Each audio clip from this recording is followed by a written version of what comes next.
130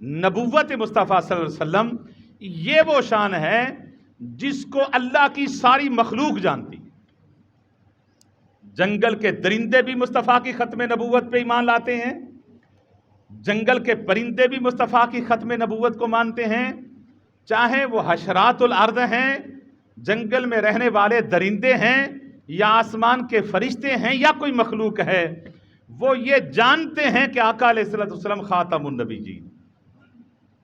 احادیث مبارکہ کے حوالے سے میں نے آپ کو بتایا، قرآنی آیات مبارکہ کے حوالے سے میں نے آپ کو بتایا. یہ تو اتنی تعداد میں آیات بھی موجود ہیں اور احادیث مبارکہ بھی موجود ہیں، لیکن اس سے ہٹ کر اگر کوئی ہم سے یہ عقیدہ لینا چاہتا ہے یا اس عقیدے کے بارے میں ہم سے کوئی سوال کرنا چاہتا ہے کہ بھی ختم نبوت کے بارے میں آپ کیا کہنا چاہتے ہیں، آپ کا ایمان کیسا ہے، ہم دلائل کو ایک طرف رکھ کر اپنے ایمان کا اظہار کیسے کریں گے کہ بھی ہمیں شان ختم نبوت کے حوالے سے کسی دلیل کی ضرورت بھی نہیں. ہم بغیر کسی دلیل کے، بغیر کسی ریفرنس کے ہم آقا علیہ الصلوۃ والسلام کی شان ختم نبوت پر ایمان رکھتے ہیں. اب آئیے صرف ایک تحقیقی نگاہ ڈالنے کے لیے، صرف ایک دلائل اپنے ایمان میں اضافہ کرنے کے لیے، اپنے نالج میں اضافہ کرنے، ایمان تو ہمارا ہے، ہم اپنے نالج میں اضافہ کرنے کے لیے قرآنی آیات کو دیکھتے ہیں کہ اللہ تعالیٰ نے اپنے محبوب صلی اللہ علیہ وسلم کی شان ختم نبوت کو کس طرح قرآن میں بیان فرمایا. سب سے پہلے وہی آیت کریمہ جو مشہور آیت کریمہ ہے، اور یہ تقریباً بچے کو یاد ہے، جس میں حضور کے خاتم النبیین ہونے کا ذکر بھی ہے اور لفظ بھی وہی استعمال قرآن نے کیا. سورہ احزاب کی آیت نمبر 40 ہے، ما کان محمد ابا احد من رجالکم ولکن رسول اللہ وخاتم النبیین وکان اللہ بکل شیء علیما. فرمایا کہ میرا محمد صلی اللہ علیہ وسلم، ما کان محمد ابن، فرمایا محمد صلی اللہ علیہ وسلم باپ نہیں ہے کسی جمع مرد، کسی جمع مرد پہ ہمارے محبوب صلی اللہ علیہ وسلم باپ نہیں ہیں. یہاں ایک سوال ہوتا ہے، بات ہو رہی تھی حضور کے خاتم النبیین ہونے کی، اللہ نے ابتدا میں ذکر یہ فرما دیا کہ میرا محبوب جمع مرد کا باپ نہیں ہے. باری تعالیٰ بات تو تیرے محبوب کے ختم نبوت کی ہو رہی ہے، وہ جس کا ذکر آگے ہو رہا ہے کہ وَلَٰكِن رسول اللہ و خاتم النبیین، کہ بات تو تیرے حبیب کی ختم نبوت کی تھی، یہ ذکر کیوں فرما دیا کہ میرا محبوب جمع مرد کا باپ نہیں ہے؟ تو مفسرین نے فرمایا یہی تو مصطفیٰ کی ختم نبوت کی دلیل ہے. اس لفظ میں بھی اللہ نے، آیت ایک ہے، اگر اس میں اگر آپ غوطہ لگاتے چلے جائیں نا، اس کو محبت کی اینک لگا کر پڑھتے چلے جائیں، تو میں پہلے عرض کر چکا ہوں، اہل ایمان کے لیے قرآن کا ہر لفظ حضور کی خاتم النبیین ہونے پر دال ہے. قرآن کا ہر لفظ حضور کے خاتم النبیین ہونے پر دلالت کر رہا ہے، اور اس میں بھی حضور کی ختم نبوت پر دلیل ہے کہ اللہ پاک نے فرمایا کہ میرا محبوب کسی جمع مرد کا باپ نہیں ہے. تو فرمایا کیوں باپ نہیں ہے؟ اس لیے کہ فرمایا محبوب کیونکہ حضور کا بیٹا کوئی جمع نہیں ہوا. حضور کے بیٹے تھے لیکن جمع نہیں ہوئے، بچپن میں چھوٹی عمر میں وہ فوت ہو گئے. تو اس میں حضور کی ختم نبوت کی کیا دلیل ہے؟ تو علماء فرماتے ہیں اس میں حضور کے ختم نبوت کے حوالے سے جو دلیل ہے وہ یہ ہے کہ اللہ نے فرمایا کہ جمع مرد کا باپ نہیں ہے، تو جمع مرد کا باپ نہ ہونا اب حضور کی شان میں بیان کیا گیا. جمع مرد کا باپ نہ ہونا حضور کی شان میں بیان کیا گیا. اب اس کا ایک سوال تو یہ بھی ہے کہ جس کا جو جمع مرد کا باپ ہوگا وہ شان میں کم ہو جائے گا یا اس کی شان نہیں ہوگی؟ ایسی بات نہیں ہے. آپ صف انبیاء کو دیکھیں تو نبوت کی صف میں آپ کو ڈھیر سارے انبیاء ملیں گے جو نبی بھی ہیں اور ان کی اولادیں جوان بھی ہیں، ان کی اولادیں جوان بھی ہیں. تو معلوم ہوا کہ جمع مرد کا باپ ہونا کوئی عیب نہیں ہے. لیکن حضور کی شان کیوں بیان کی گئی؟ فرمایا کہ محبوب آپ جواں مرد کے باپ نہیں ہیں، تو اس میں حکمت کیا تھی؟ حکمت یہ تھی کہ اللہ رب العزت نے فرمایا محبوب اگر آپ کا کوئی جواں بیٹا ہوتا تو ضروری تھا کہ اس کو نبوت ملتی، جواں بیٹا ہوتا تو ضروری تھا اس کو نبوت ملتی، کیونکہ محبوب قیامت کے دن جب نبوت کی صف لگے گی تو قیامت کے دن نبوت کی صف میں بڑے بڑے انبیاء خود بھی کھڑے ہوں گے اور اس صف میں ان کے بیٹے بھی کھڑے ہوں گے، جس طرح حضرت زکریا ہیں ان کے بیٹے نبی ہیں حضرت یحییٰ علیہ السلام، حضرت ابراہیم علیہ السلام خود نبی، ان کے بیٹے حضرت اسحاق اور حضرت اسماعیل علیہ السلام بھی نبی، حضرت یعقوب علیہ السلام خود بھی نبی، ان کے بیٹے حضرت یوسف علیہ السلام وہ بھی نبی، حضرت آدم بھی نبی اور ان کے بیٹے حضرت شیش بھی نبی، حضرت سیدنا داود علیہ السلام بھی نبی اور ان کے بیٹے حضرت سلیمان علیہ السلام خود بھی نبی، ان کے بیٹے حضرت سلیمان بیٹے ہو گئے، حضرت داود خود بھی نبی، یعنی باپ بیٹا دونوں صفے انبیاء میں کھڑے ہیں۔ محبوب اگر آپ کا بیٹا جوان ہوتا تو ضروری تھا ان کو بھی نبی بناتے، کیونکہ جب قیامت کے دن صف انبیاء لگتی اس میں ابراہیم خود بھی ہے، اس کا بیٹا بھی ہے، حضرت زکریا بھی ہے، اس کا بیٹا یحییٰ بھی ہے، حضرت یعقوب بھی ہے، اس کا بیٹا یوسف بھی کھڑا ہے، حضرت سیدنا داود علیہ السلام اور حضرت سیدنا سلیمان علیہ السلام بھی کھڑے ہیں۔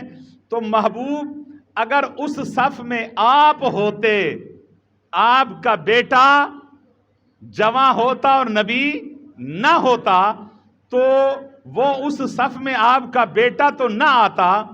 یہ کیسے ہو سکتا تھا کہ یوسف حضرت یعقوب باپ بیٹا دونوں کھڑے ہوں اور حضرت ابراہیم اور ان کے بیٹے دونوں کھڑے ہوں، حضرت یعقوب اور یوسف دونوں کھڑے ہوں، زکریا اور یحییٰ علیہ السلام دونوں کھڑے ہوں، اور محبوب تو ہو ان کا بیٹا صف نبوت میں نہ ہو؟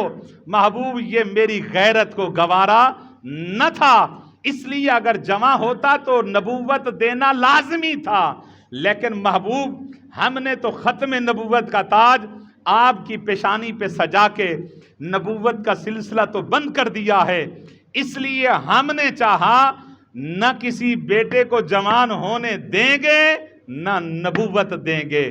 تو محبوب آپ کی عزت اور شان کی خاطر ہم نے آپ کے کسی بیٹے کو جوان نہیں ہونے دیا، اس لیے کہ خاتم النبیین کا تاج آپ کی پیشانی پہ سجا دیا ہے۔ یہ حکمت تھی قرآن کے اس جملے کی کہ ما کان محمد ابا احد من رجالکم، اگلے لفظ پہ غور کریں، ولکن رسول اللہ، لیکن وہ اللہ کے رسول ہیں، لیکن وہ اللہ کے وخاتم النبیین، اور نبیوں کو ختم کرنے والے ہیں، یعنی خاتم النبیین بھی ہیں۔ اب یہاں ایک نقطہ اور ہے، ایک حکمت اور ہے، اللہ تعالیٰ نے یہ نہیں فرمایا کہ ولکن رسول اللہ وخاتم الرسل، کہ وہ خاتم الرسل ہیں، اللہ کے رسول ہیں اور خاتم المرسلین بھی ہیں۔ اللہ نے خاتم المرسلین نہیں فرمایا، کیا فرمایا؟ خاتم النبیین فرمایا۔ اس میں کیا حکمت تھی؟ یہ بھی حضور کی ختم نبوت کی شان ہے، دلیل ہے، کیونکہ رسول اور نبی میں ایک فرق ہے۔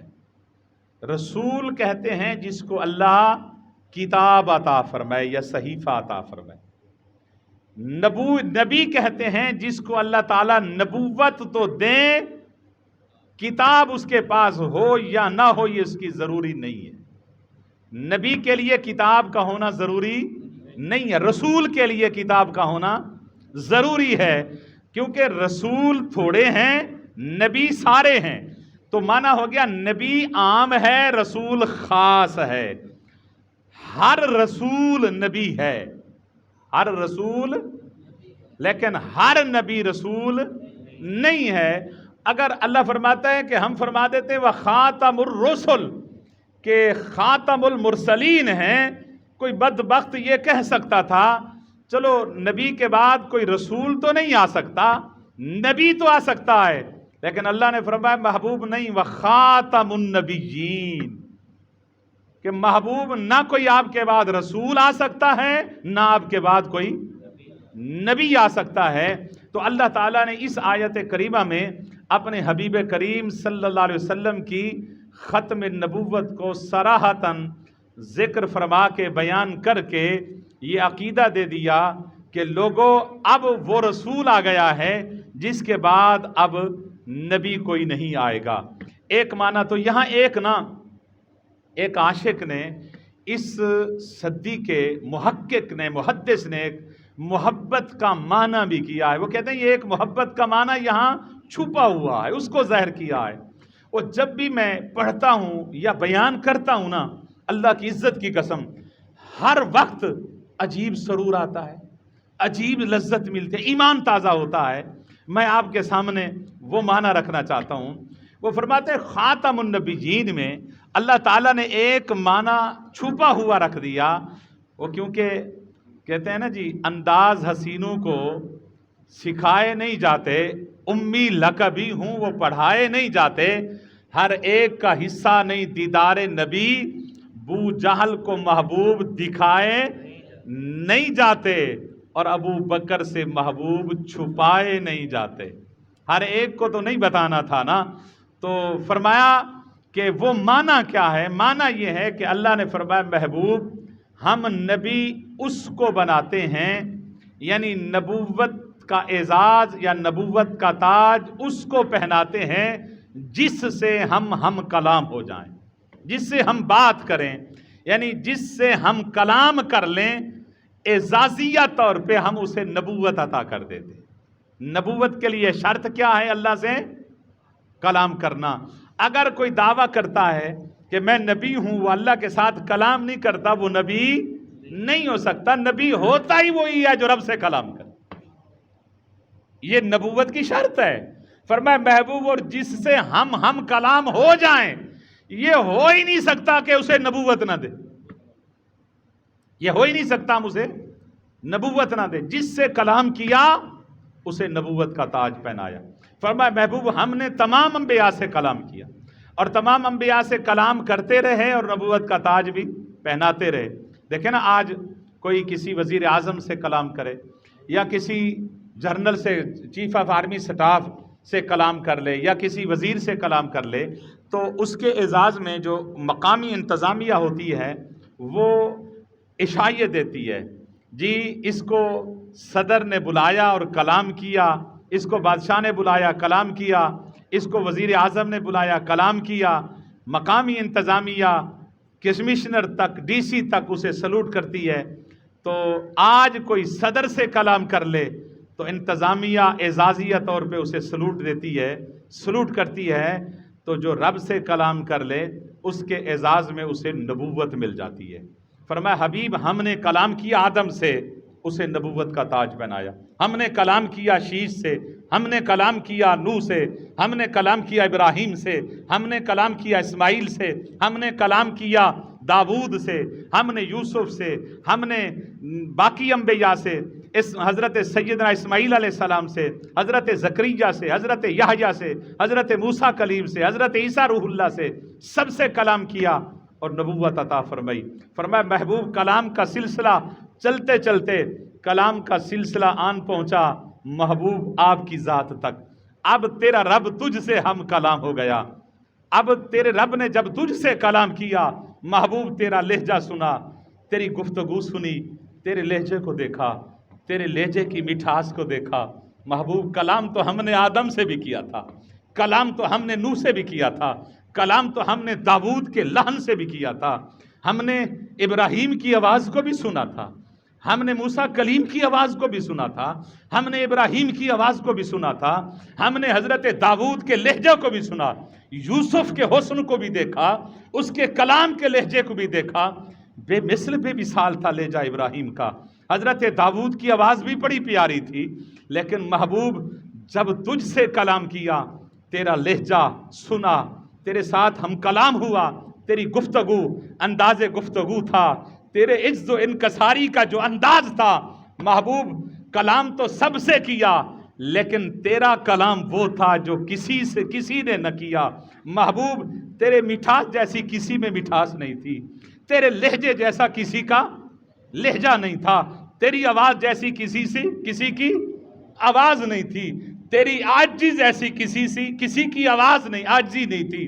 محبوب جب تجھ سے کلام ہو گیا، تجھ سے کلام کرتے کرتے جو تجھ سے کلام کرنے میں لطف آیا، تجھ سے کلام کرنے میں مزہ آیا، جو لطف ملا، جو مزہ ملا، محبوب ہم نے تیرے ساتھ کلام کرنے کے بعد یہ فیصلہ کر دیا کہ جب محبوب سے کلام ہو گیا، اب اس کلام کے بعد قیامت تک ہم کسی سے کلام نہیں کریں گے۔ بلکہ اگر آپ کے بولی میں اس کا معنی کروں تو یوں ہوگا، محبوب تیرے ساتھ کلام کرنے کے بعد محبوب اب جی ہی نہیں چاہتا کسی سے ہم کلام ہو۔ تیرے ساتھ کلام کرنے کے بعد محبوب کسی کے ساتھ جی نہیں کرتا کسی سے بولیں۔ تجھے بلا لیا نا محبوب، آج کے بعد پھر ہم قسم کھاتے ہیں، تیرے لہجے کی قسم، تیری گفتگو کی قسم، تیری مٹھاس کی قسم، تیرے لب و لہجے کی قسم، تیری سیرت کی قسم، تیرے اخلاق کی قسم، تیری عاجزی کی قسم، محبوب ہم قسم کھاتے ہیں تیرے کلام کرنے کے بعد ہم نہ قیامت تک کسی کے کلام نہیں کریں، نہ کسی سے کلام کریں گے، نہ کسی کو نبی بنائیں گے۔ اب تیرا رب قیامت تک محبوب اب کسی سے بولے گا نہیں۔ آپ کے ساتھ بولنے کے بعد اب جی بھی نہیں کرتا کسی سے بولے، اب تیرا رب کسی سے کلام نہیں کرے گا۔ محبوب اس لیے تیرے کلام نے یہ فیصلہ کر لیا، تیرے کلام نے، کہ ہم نے قیامت تک ختم نبوت کا تاج آپ کی پیشانی پر سجا کر نبوت کا سلسلہ بند کر دیا، نہ کلام کریں گے نہ قیامت تک کسی کو۔ فرمایا محبوب اس دنیا میں بھی اور آخرت میں بھی، اس دنیا میں بھی آج آپ نبیوں کے تاجدار بن گئے، اور آخرت کے دن بھی آپ نبیوں کے تاجدار رہیں گے۔ بلکہ محبوب ہم نے آپ کے لہجے کی قسم کھا کے کہہ دیا، ہم نے آپ کی گفتگو کی قسم کھا کے کہتے ہیں، محبوب قیامت کے دن جتنے بھی پیغمبر ہوں گے وہ اپنی امت کی بخشش کے لیے اپنا دست دراز کریں گے تو وہ در مصطفیٰ پر آ کر کریں گے۔ قیامت کے دن سارے پیغمبر اپنی امت کی بخشش کے لیے محبوب تیرے در پہ کھڑے ہوں گے، اور قیامت کے دن ہم آپ کو یبعثک ربک مقام محمودہ، مقام محمود سے سرفراز فرما دیں گے۔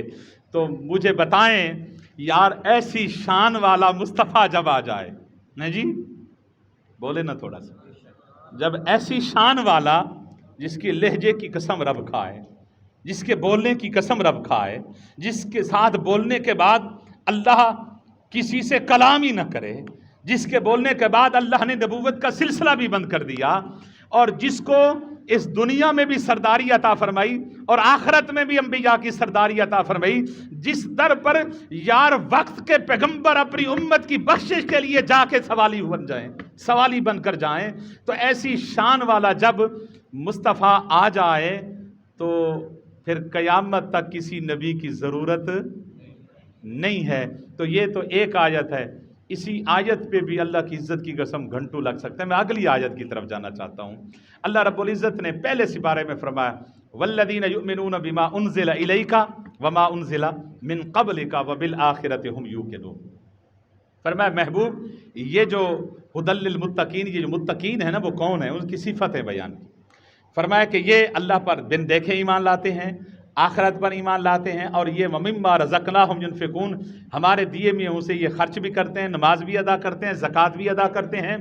لیکن ان کی یہ صفت بھی ہے کہ وہ ایمان لاتے ہیں بما انزل الیک، جو آپ پر نازل کیا، من قبل کا وما انزل من قبل کا، جو آپ سے پہلے ہم نے نازل فرمایا، ان پر بھی ان کا ایمان ہے۔ یہ آیت بتا رہی ہے، پہلے کا ذکر بھی فرمایا اور حضور پر جو نازل ہوا اس کا ذکر بھی فرمایا۔ اگر حضور کے بعد یا کوئی وحی آتی یا کوئی نبی آتا تو قرآن یہ کہہ دیتا کہ جو آپ کے بعد نازل ہوگا، پہلے کا ذکر بھی ہوا، حضور پر نازل ہونے کا ذکر بھی ہوا، تو یہ آیت بھی ابتدا میں عقیدہ ختم نبوت عطا کر رہی ہے کہ محبوب پہلے بھی دیا ہے، آپ کو بھی دیا ہے، قیامت تک آپ کے بعد ہم کوئی وحی نازل نہیں کریں گے، جب وحی نہیں آئے گی تو کوئی نبی بھی نہیں آ سکتا۔ اور یہاں ایک محبت کا معنی پھر چھپا ہوا آ گیا۔ محبت والا ہوتا ہے نا جو محبت والا، اس کو جہاں لے جائیں۔ میں بڑے ایک جملہ اپنے دل کا ذوق بتانا چاہتا ہوں۔ محبت والا جو ہے نا، آپ اسے جہاں لے جائیں، اسے دہلی کی بازار میں لے جائیں، اسے دنیا کی حسین ترین بازار میں لے جائیں، اسے آسائش و آرشتہ مکانات دکھائیں، عمارتیں دکھائیں، اللہ کی عزت کی قسم اس کا دل اپنے محبوب کی طرف لٹکا ہوا ہو۔ وہ آپ کی اس آرائش و آراستہ چیزوں کو نہیں دیکھے گا، وہ دیکھے گا، وہ کہے گا کہ یہ میرے محبوب سے حسین نہیں ہے۔ وہ اپنے بات محبوب کی کرے گا، وہ بھلا پھسلا کے آپ کو محبوب کی گلی میں لے جائے گا، بھلا پھسلا کے وہ اپنے آپ کو بھی محبوب کی گلی میں لے جائے گا۔ وہ کہے گا کہ میرا محبوب اس سے حسین ہے، میرا محبوب اس سے حسین ہے۔ تو اس لیے یہاں بھی ایک محبت کا معنی چھپا ہے۔ وہ کیا ہے کہ اللہ پاک نے فرمایا انزل الیک، جو آپ کو طرف نازل فرمایا، جو محبوب آپ سے پہلے نازل فرمایا۔ اچھا، جو کچھ حضور سے پہلے نازل ہوا وہ حضور کے آنے سے پہلے ہو گیا ہے یا نہیں ہوا؟ اچھا، حضور پر جو نازل ہوا سب کے بعد ہوا نا؟ سب انبیاء، سب کتابوں کے نزول کے بعد حضور پر وہی نازل ہوئی، اور جو پہلے نازل ہوئیں، وہ جو نازل ہوئیں اس کے علاوہ وہی وہ پہلے تھیں۔ حضور آخر میں آئے، قرآن بھی آخر میں اترا، لیکن اللہ نے جب ذکر فرمایا تو مصطفیٰ کا ذکر پہلے کیا۔ بما انزلہ، دیکھو نا، عقل تو یہی کہتی ہے نا کہ جس طرح ترتیب نزول کی تھی، آسمانی کتابوں کی نزول کی ترتیب پہلے کی تھی نا، قرآن کے نزول کی ترتیب میں بعد میں ہے، ترتیب میں بعد میں ہے۔ تورات پہلے ہے، انجیل پہلے ہے، زبور صحیفے پہلے ہیں، قرآن بعد میں ہے، باقی انبیاء پہلے ہیں، مصطفیٰ خاتم النبیین کا معنی یہی ہے نا کہ حضور بعد میں ہیں۔ لیکن جب اس یار کا ذکر ہوا تو اللہ نے مقدم مصطفیٰ کو کیا، قرآن کا ذکر پہلے کیا اور تورات اور انجیل کا ذکر بعد میں کیا۔ مولا جو نزولی ترتیب ہے اسی کے ساتھ ذکر فرما دیتا۔ فرمایا کہ محبوب یہ کیسے ہو سکتا ہے، آئے بعد میں ہو نا، آئے بعد میں ہو، محبوب درجہ تو پہلا رکھتے ہو نا، درجہ تو۔ یار میں ایک بہت اہم بات کرنا چاہتا ہوں، یہ نوجوانوں کے سینے پہ شاید میں لکھ سکوں یہ بات، میں چاہتا ہوں کہ یہ دلوں پہ ورق پہ لکھ لیں یہ چیز۔ آج ہمارا فہم شریعت کورس اختتام پذیر ہو رہا ہے کہ یہ لکھ لیں۔ لکھنے میں عقل بھی یہی چاہتی ہے نا، ترتیب بھی یہی چاہتی ہے کہ لکھنے میں بعد میں آتا، لکھنے میں بعد میں ذکر ہوتا، اور باقی انبیاء کا اور کتابوں کا ذکر پہلے ہوتا۔ جس رب نے لکھنا بھی بعد میں گوارا نہیں کیا، یار جس رب نے کوئی فرق نہ پڑتا یار، لکھنا گوارا نہیں کیا بعد میں، اس مصطفیٰ کو رکھنے میں بعد میں کس طرح گوارا کیا ہوگا؟ اللہ کی عزت کی قسم، لکھنے میں بھی مقدم فرمایا، مصطفیٰ کو رکھنے میں بھی اللہ نے مقدم فرمایا۔ بلکہ اگر ذوق ہے نا، قرآن کو پڑھ کر دیکھیں ذوق کے ساتھ، وَتُعَزِّرُوهُ وَتُوَقِّرُوهُ وَتُسَبِّحُوهُ بُكْرَةً وَأَصِيلًا، فرمایا ان کی توقیر کرو، عزت کرو اور اللہ کی تسبیح بیان کرو۔ تو حضور کی عزت اور تعظیم، جس طرح پہلے شاہ صاحب تعظیم مصطفیٰ پہ بات کر رہے تھے، قرآن کی آیت کو دیکھیں نا، ترتیب کیسے دی۔ فرمایا وَتُعَزِّرُوهُ وَتُوَقِّرُوهُ وَتُسَبِّحُوهُ بُكْرَةً وَأَصِيلًا، فرمایا مصطفیٰ کی توزیر اور تعظیم اور توقیر پہلے کرو، وَتُسَبِّحُوهُ بُكْرَةً وَأَصِيلًا، اللہ کی تسبیح بعد میں رکھی، ذکر بعد میں کیا، مصطفیٰ کی تعظیم مقدم فرمائی اور اپنی تسبیح کو مؤخر فرما دی، اپنی تسبیح کو مؤخر فرمایا، مصطفیٰ کی تعظیم کو مقدم فرما دیا۔ تو یہ مصطفیٰ کی شان ہے۔ تو ایسا محبوب شان والا جب آ جائے تو بعد میں کسی لعین مرزے کی ضرورت نہیں ہوتی۔ اگلے آیت کی طرف چلتے ہیں۔ تو اللہ رب العزت نے سورہ ہجر کی آیت نمبر 9 میں فرمایا انا نحن نزلنا الذکر و انا لہ لحافظ، فرمایا بے شک اس قرآن کو، ذکر یہ قرآن کا نام ہے، قرآن نے خود نام رکھا ہے، ذکر قرآن نے خود اپنا نام رکھا ہے، نحن اس کو ہم نے نازل فرمایا، تو اس کی حفاظت بھی ہمارے ذمہ ہے۔ آسمانی کتابیں ساری منزل من اللہ ہے، تورات، انجیل ہے، زبور ہے، باقی صحیفے ہیں، 100 کی تعداد میں تقریباً صحیفے ہیں، تو اللہ نے کسی آسمانی کتاب کی حفاظت اپنے ذمہ نہیں فرمائی، کسی آسمانی کتاب کی خود حفاظت نہیں فرمائی، امت کو دی۔ امت محافظ ہوتی تھی، اس لیے ان کی ترمیمیں ہو گئی، تبدیلیاں ہو گئی، تحریفیں ہو گئیں، لیکن جب قرآن کی باری آئی تو اللہ نے اس کی ذمہ اپنے ذمہ پر کیوں لے لیا؟ اس کی ذمہ داری حفاظت کی اپنے ذمہ کرم پر کیوں لے لی؟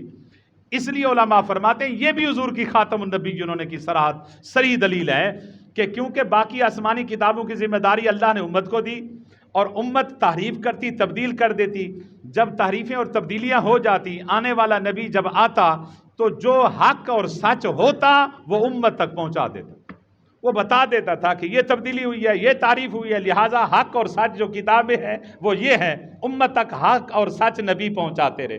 امت تبدیلی کرتی، آنے والا نبی حق پہنچا دیتا، صحیح جو کتاب تھی وہ آنے والی امت تک پہنچ جاتی، پہنچ رہا تھا حق۔ لیکن جب آقا علیہ الصلوۃ والسلام کی باری آئی تو قرآن کو اپنے ذمہ کرم پر کیوں لے لیا؟ کیونکہ حضور کے بعد تو کسی نبی نے آنا ہی نہیں تھا، اگر کوئی اس کی تبدیلی کر لیتا تو نبی تو آنا نہیں تھا، پھر حق سچ کیسے آگے مخلوق تک پہنچتا؟ تو اس لیے فرمایا محبوب اب کیونکہ ہم نے خاتم نبیین کا تاج تو آپ کی پیشانی پر سجا دیا ہے، نبی تو آئے گا نہیں، اس کی تبدیلی ہوگی، پھر کون حق سچ پہنچائے گا؟ اس لیے اس کے محافظ ہم بن جاتے ہیں۔ اب قرآن کے الفاظ اور حروف کی حفاظت کی ذمہ داری ہماری ہے، کہ اس لیے کہ آپ کو ہم نے خاتم النبیین بنا دیا۔ ان آیات کریمہ کو اگر لیتے چلے جائیں تو میں نے پہلے عرض کیا کہ کثیر تعداد میں آیات کریمہ ہیں جس میں اللہ تعالیٰ نے اپنے محبوب کی ختم نبوت کو صراحتاً ذکر فرمایا۔ صرف 2-3 حدیثیں ہم لینا چاہتے ہیں تاکہ یہ موضوع آج کمپلیٹ ہو جائے، کل کا ہمارا موضوع انشاءاللہ ہوگا کہ احادیث کی کتنی تعداد ہے آقا علیہ السلام ختم نبوت پر جو تواتر کے ساتھ دلائل ہیں، 200 سے زائد حدیثیں ہیں۔ کچھ حدیثیں ایسے ہیں جو بار بار ہیں، مختلف سند کے ساتھ آئی ہیں، تو اس لیے جو 200 سے زائد احادیث مبارکہ ہیں اس میں چند حدیثیں، مشہور حدیثیں میں آپ کے سامنے۔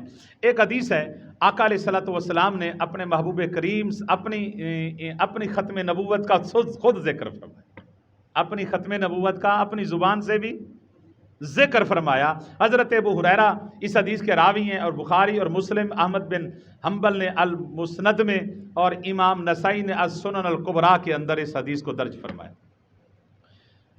آقا علیہ الصلوۃ والسلام فرماتے ہیں کہ میری اور انبیاء کی مثال اس عمارت کی طرح ہے، میری اور انبیاء کی مثال اس عمارت کی طرح ہے کہ ایک شخص ایک عمارت بنائے اور خوب آراستہ دیکھنے والے کو بھا جائے، اور دیکھنے والے دیکھیں تو عمارت اتنی خوبصورت ہو کہ دیکھنے سے آنکھیں بھی ٹھنڈی ہو جائیں اور دل و دماغ بھی تازہ ہو جائے۔ فرمایا کہ جو ہی ایک گوشے میں دیکھیں تو اس پوری عمارت میں ایک اینٹ نہ رکھے، اینٹ باقی رہ جائے، اور لوگ کہیں کہ یار ساری عمارت خوبصورت ہے، ایک اینٹ نہیں ہے۔ تو فرمایا میرے اور انبیاء کی مثال ایسی ہے، اللہ نے نبوت کی عمارت میں ایک اینٹ جو بچا کر رکھی تھی وہ میں محمد مصطفیٰ صلی اللہ علیہ وسلم، وہ اینٹ میں محمد مصطفیٰ صلی اللہ علیہ وسلم۔ حضرت ابو ہریرہ اس حدیث کے راوی ہیں، یہ حدیث بھی امام مسلم نے بھی روایت کیا، مسلم شریف کے اندر، ترمذی شریف میں بھی حدیث ہے۔ آقا علیہ الصلوۃ والسلام فرماتے ہیں، حضرت ابو ہریرہ فرماتے ہیں ان رسول اللہ صلی اللہ علیہ وسلم قال فضلت علی الانبیاء بست، حضور نے فرمایا اللہ نے انبیاء پر مجھے 6 چیزوں میں فضیلت عطا فرمائی، 6 چیزوں میں اللہ نے مجھے فضیلت عطا فرمائی، یعنی کسی نبی کو 6 چیزیں نہیں دی، اللہ نے مجھے عطا فرمائی۔ اس میں پہلے حضور نے ذکر فرمایا اوتیت جوامع الکلم، فرمایا سب سے پہلے اللہ نے مجھے جوامع الکلم عطا فرمایا، یعنی یہ مجھ مصطفیٰ کی صفت ہے جو میں کلام کرتا ہوں، فرمایا الفاظ بظاہراً تھوڑے ہوتے ہیں، اس الفاظ کی جو گہرائی ہے فرمایا وہ سمندر بھی اس گہرائی کا مقابلہ نہیں کر سکتا۔ مختصر اور جامع، عام معنی کیا ہے؟ مختصر اور جامع۔ فرمایا الفاظ یہی وجہ ہے کہ ایک حضور کا فرمان ہے، آقا علیہ الصلوۃ والسلام نے ایک مسئلہ بیان کر دیا، آج یار 14 صدیاں ہو گئیں محدثین اس کی تحقیق میں لگے ہوئے ہیں، آج 14 صدیاں ہو گئیں محدثین تحقیق میں لگے ہوئے ہیں۔ امام ابو حنیفہ نے تحقیق فرمائی، امام مالک نے تحقیق فرمائی، امام احمد بن حنبل نے، امام شافعی نے تحقیق فرمائی، اس کے بعد محدثین آتے رہے، تحقیقیں کرتے رہے، ایک جملے کی تحقیق کرتے کرتے مر گئے محدث، لیکن آج تک کوئی محدث یہ دعویٰ نہیں کر سکا کہ اس حدیث کا کما حق ہو جو مطلب تھا میں جان گیا۔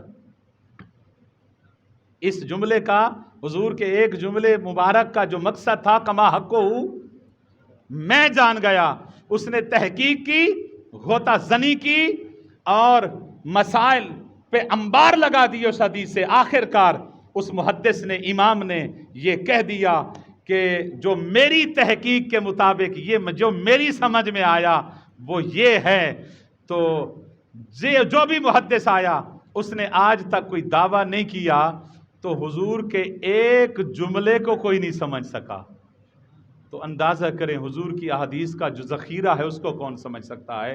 یہ حضور کی صفت خاصہ ہے کہ جوامع الکلم۔ حضور نے فرمایا نصرت بالرعب، حضور نے فرمایا اللہ نے مجھے یہ خاصہ بھی عطا فرمایا کہ اللہ نے مجھے رعب عطا فرمایا، اللہ نے مجھے دشمن پر رعب عطا فرمایا۔ جتنا بڑا دشمن ہوگا فرمایا جب میں سامنے ہوں گا اللہ نے اس پر میرا رعب طاری کر دیا۔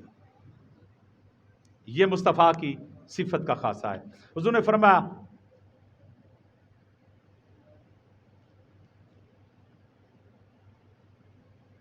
وَأُحِلَّتْ لِيَ الْغَنَائِمُ، فرمایا کہ میرے لیے اللہ نے مال غنیمت کو حلال کر دی، مال غنیمت کو، یہ حضور کی امت کا خاص ہے۔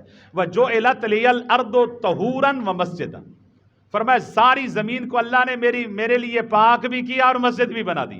آقا علیہ السلام فرمایا اُرسلتُ إِلَى الْخَلْقِ كَافَّةً، فرمایا اللہ نے مجھے ساری مخلوق کا نبی بنا کر بھیجا ہے۔